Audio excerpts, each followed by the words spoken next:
don't.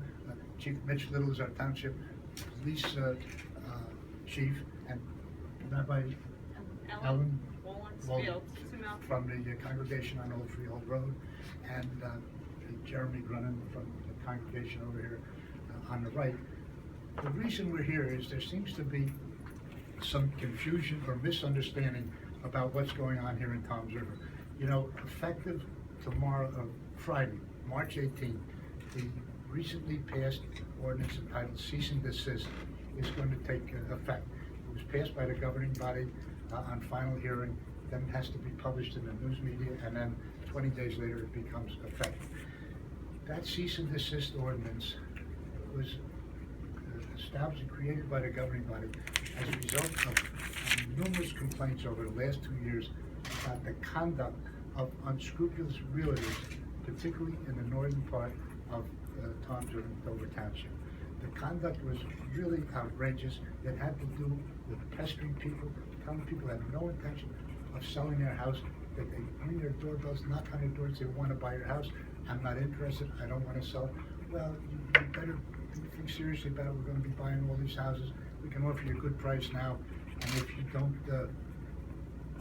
take it now, you might be sorry because later you won't be able to get as much money, and this is an all-cash deal. If you said no, they keep going back.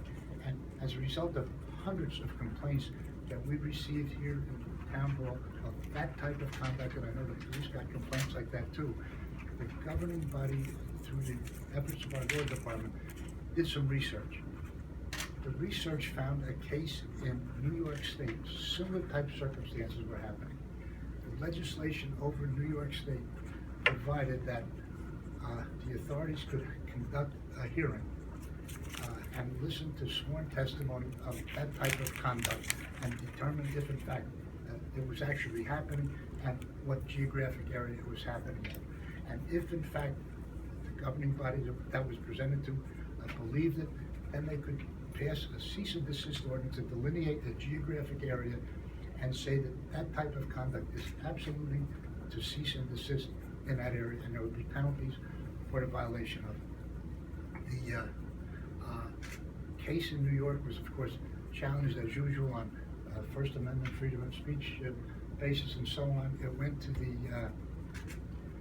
up through the courts, and when it got to the Federal Second Circuit Court of New York, that court approved and upheld the validity of the ordinance. They said it was not a violation of any First Amendment rights or so on, and that's as far as the case. It was not appealed beyond that point. Second Circuit Court of Appeals is a very respected court. We're in the Third Circuit, but there's what you call persuasive authority by a case like that.